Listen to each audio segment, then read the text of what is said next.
So in 2024, everyone's favourite Tucker Carlson flew to Moscow. He visited a supermarket. He filled the shelves.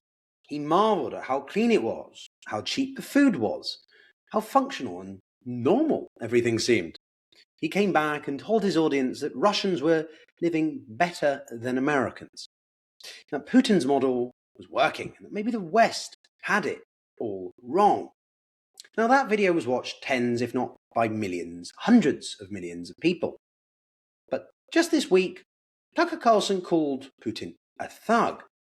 Indeed, it looks like something quite significant is happening underneath the political theatre of the war in Ukraine. And it has nothing to do with Ukraine. It has everything to do with Putin, Trump, and MAGA. Specifically that Putin is now losing the one war he thought he would never actually lose.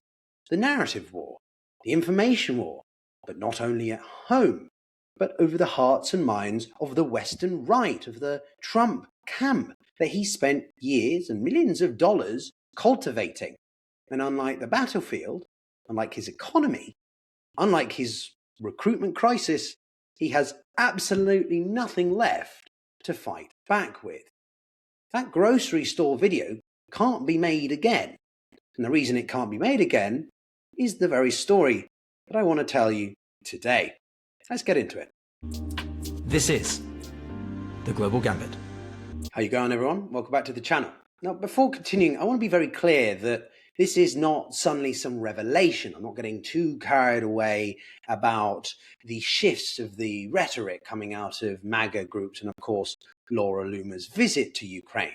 We need to be careful in overselling the shift in the perspective of Trump and, of course, his broader base. Don't mistake opportunism for principle. Trump likes winners and, well, he seems to be supporting Ukraine tentatively a little bit more because Ukraine is doing better and better on the battlefield. But we'll come to a bit more of that later. So let me know in the comments below, what did you think of Laura's visit and how big a deal is this? Now, that Moscow grocery store visit that I outlined earlier wasn't an accident. It was the most visible expression of a narrative that Russia had been building in America's right for years. Of course, this goes further in Britain and other parts of Europe, but it's the American right where it's been most vocal and obvious. So we're going to focus on that largely in this video. Now, this pitch was elegant. Putin wasn't framed as a Russian nationalist pursuing imperial ambitions. He was framed as a conservative Christian leader, standing against the degeneracy of the liberal West.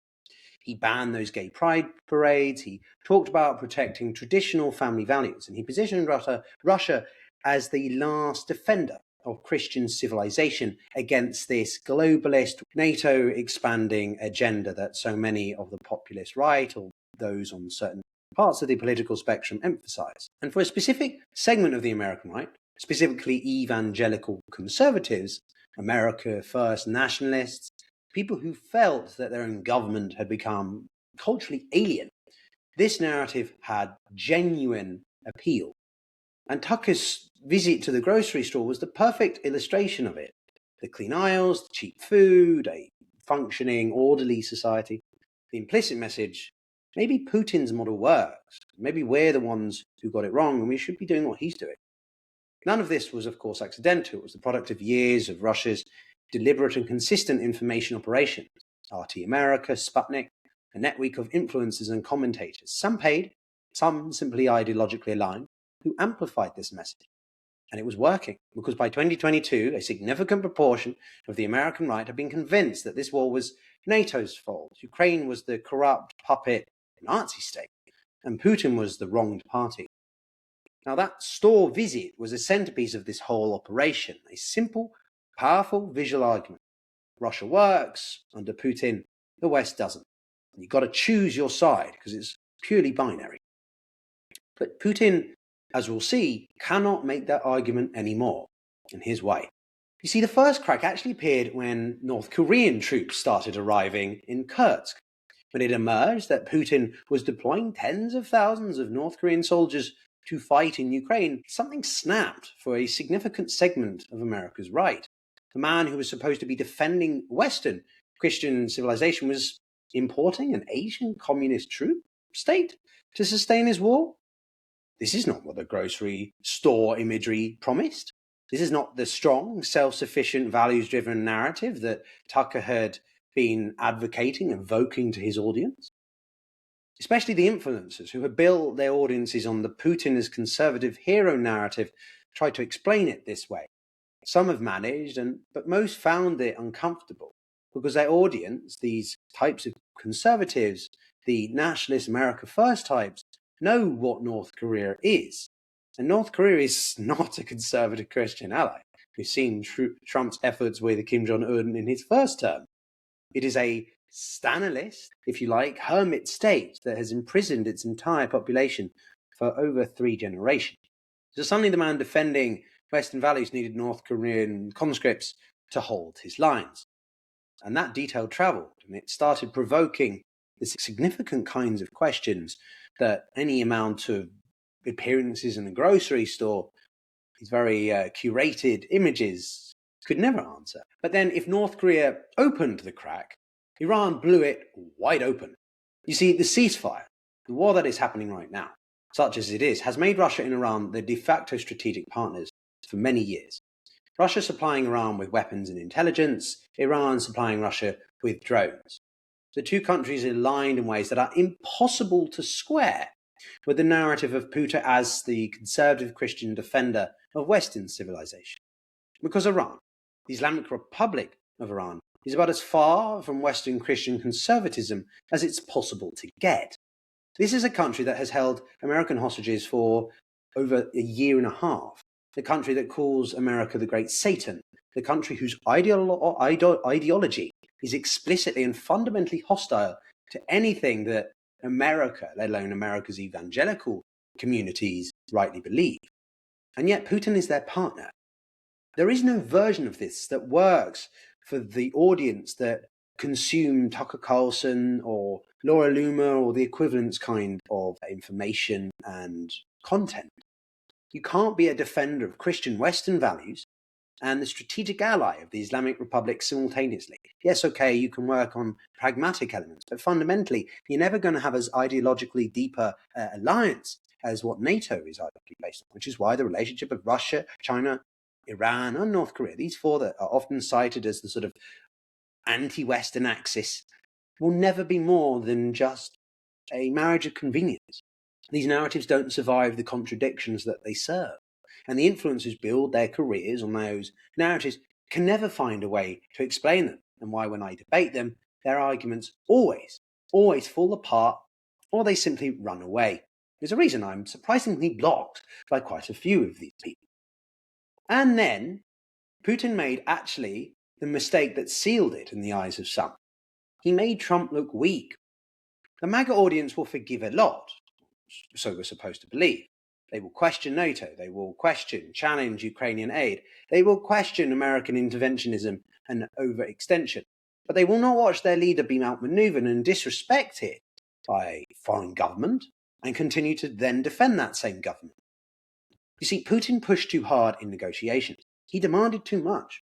He treated Trump not as a peer to be respected, but as someone to be managed, extracted from, handled, manipulated. And in many ways it's worked, but I think Putin has overstretched as the pressures at home and the war not going to his liking have made him make mistakes. The perception, therefore, even amongst Trump supporters, that Putin was not taking Trump seriously, was not giving him the win he needed, was making America look weak in the process. So that perception shifted things in a way that no amount of Russian information operation could reverse, because the information operation depends on Trump. If Trump turns against Putin, then the infrastructure collapses. The influencers follow Trump. The audience follows the influencers. And Putin has very little left, largely nothing. No leverage, narrative, increasingly no money or gold, at the scale required at least, to stop what looks like a cascade. And this is what the idea of that grocery store image that I started with looks like now. And I want you to hold this image next to the one he showed you a couple of years ago. Right now we have fuel rationing across 17 of Russia's oblasts. Food prices, as I reported earlier in the week, are up 18%. The shelves that were stocked with Western goods are now stocked with Chinese imports and are not very popular from my understanding of friends I've spoken to in Russia. As an economy, it's growing at 0.4%, a budget deficit that blew past its annual target in 5 months, gold reserves that are 71% liquidated according to some estimates, a central bank governor warning of almost permanent and irreversible economic deterioration. Tucker can't go back to Moscow and film that same grocery store. The video would make the argument he needs it to make. Impossible. The clean aisles, the cheap food, the functioning normal society, that'd be kind of difficult to make since he probably wouldn't be able to get there in the first place. That was either always a Potemkin performance or has genuinely deteriorated beyond recognition in the 2 years since this war began, and in the 2 years since Ukraine has really been markedly making changes. And the people who built their audiences around it, the Tim Pauls, Laura Loomers, countless others, they can't either, which is why they are quietly looking for the exit. More and more people I see on X are pivoting, finding new narratives, pretending they were always skeptical of Putin, and it wasn't really about being pro-Russia, it was about just concerns over America's interests. The useful idiots are finding other gigs, essentially, because association with the losing narrative is a liability. And the American right, populist right, whatever its other failings, understands liabilities. Now, if you enjoy analysis like this, then let me know in the comments, and of course, do subscribe. We've got Sarah Payne returning to the show, David Petraeus, and H.R. McMaster. So quite a few big names coming up over the next few months. Be sure to stay tuned. Now, what does this mean for Putin? Because his theory of victory was never purely military, as we know. It was always partly political. The idea that Western public opinion would suddenly turn, that support for Ukraine would become politically toxic, that the coalition would fracture with. This is all core parts of the strategy. Russia just needed to outlast Western political will. The information operation in the American right was critical to all of this. If you can make Ukraine support politically toxic issues for the Republicans so strong, if you can make it dangerous enough that Republican politicians fear being associated with it, specifically MAGA Republicans, there are more traditional conservatives out there, and I'm not going to blanket everybody with the same brush. You constrain, essentially, American policy, regardless of what happens on the battlefield, is the point. That operation is now working in reverse. Supporting Ukraine is actually becoming politically safer for Republicans. Criticizing Putin is much politically safer. The space for America First politicians to blockade to Ukraine, to push capitulation settlements, to do Russia's diplomatic work for free, well, that space is closing rapidly. And Putin cannot do anything to stem the tide, to reopen it, because the tools he's being used to build it, to maintain it, simply the money. The money is running out. Follow the money. The money for influence operations, the winning narrative, the functioning model to point to, they're all gone. The money is drying up. That narrative is collapsing. It's that simple. And I know many of you probably know that, but I think it's important to look at the particular steps, the perhaps inflection points throughout this journey that we've got to this point, because it's yet another nail in the coffin of this slow-moving car crash, train wreck, that is Putin's war and his governance of Russia.